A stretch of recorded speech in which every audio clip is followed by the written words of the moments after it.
welcome to Bonita's Kitchen and thank you for joining us. What I'm going to be making for you today is old-fashioned rice pudding. Today's recipe is a viewer's request and we welcome all requests from you guys anytime that you think of a recipe you had growing up, and you can send me a message. I would love to try to get it on our lineup. So right now we will get started on showing you how to make this old-fashioned rice pudding. So what you would need is a casserole bowl that's oven proof, and what I'll do is explain all the ingredients as I put them into this casserole dish. So let's get going. So we'll need a 1/4 cup of any type of rice. We're going to be using 4 cups of milk. You can have 2% or it doesn't matter. Just pour it on in. 1/4 cup of white sugar or sugar of choice. I like to add that there.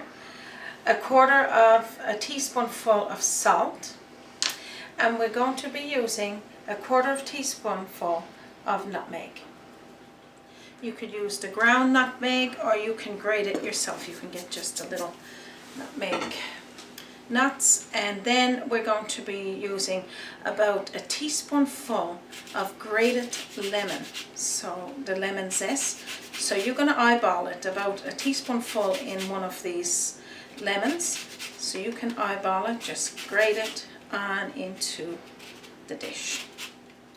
This is a delicious old-fashioned pudding, and after I grate in this lemon zest, all is left to go in here is your raisins, and that I'm going to leave out till about a half an hour before the end of making this, or baking this I should say. Then you would add it in and stir it around just to give it that light stirring, just to keep everything baking nice together. So what I'm going to do now is just stir this around. I'll tell you what's next. So just stir this around until all of the ingredients is incorporated. The only thing is not in there is our raisins. Like I was saying, that the raisins you keep until half an hour, the last half an hour of baking this old-fashioned rice pudding. But if you don't want to wait, you can put it in then. It's just raisins takes on a lot of moisture, and I don't want to take a lot of the milk away from cooking the rice. So if you could remember, put your timer on for an hour and a half at 300-degree heat. And then when the timer goes off at that hour and a half, open the door, put your raisins in, stir it around again like this, put it back into the oven for another half an hour, and it'll be baked, and all of the rice will be absorbed into that milk, the nutmeg and sugar. So meet me back here and I'll show you what it looks like when it's baked.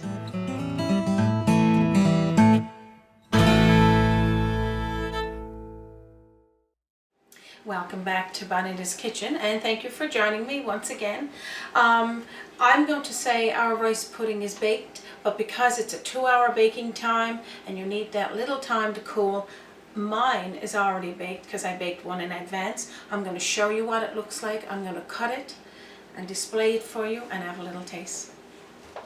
So after the hour and a half baking and then the half an hour with the raisins, you can see the raisins in there, and they're almost at its full form. And you can also see the lemon zest in through there. You add in the raisins, mix it in through, and then after it's baked and chilled or cooled down for probably about 20 minutes or so, you can cut it like this. But if you want it hot, you can just scoop it right out of the pan, and this is what it looks like. Absolutely delicious. I like serving mine when it's a little it's set. I'm going to say it's chilled like this, and then you're able to cut it into pieces. But my mom likes it where you take it right out of the oven and you scoop up a nice scoop, put it there steaming hot, but you can still warm this after you take it out. What I'm going to garnish mine with is just a little bit of molasses over the top, and you can garnish it with whatever topping you like, sugar, milk, or a jam. this is what it looks like. I can't wait to have some. So before I have a taste, because I can't wait, I want to do a recap just to let you know, because I had mine done in advance, to let it chill and then to flip it out of that same casserole dish that I made, the one to show you.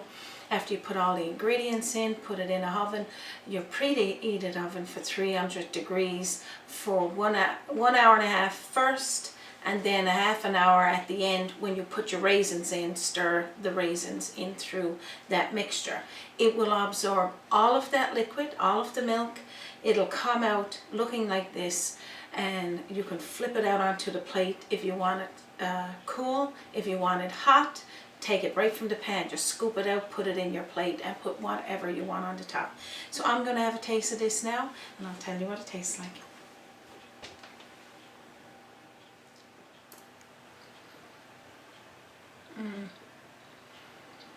The nutmeg, you can taste the lemon zest, and of course just the right amount of raisins in there. Absolutely delicious. 2 thumbs up by Bonita's Kitchen. Just a little taste of my tea before I get started. So I'm going to thank our viewer for requesting this old-fashioned rice pudding, and of course rice pudding is something that I'm used to growing up. My mom used to make it. That used to be our Sunday favorite. And again, you can have whatever topping. I like a little bit of fruit and molasses on mine. So this is as good as it gets. Please try this old-fashioned rice pudding. And if you like this recipe and you'd like to see more of our recipes, please join us on www.bonitaskitchen.com, my Facebook page, and as well on YouTube. And to get notifications that we just post a new video, don't forget to subscribe. So from our kitchen to yours, you have a wonderful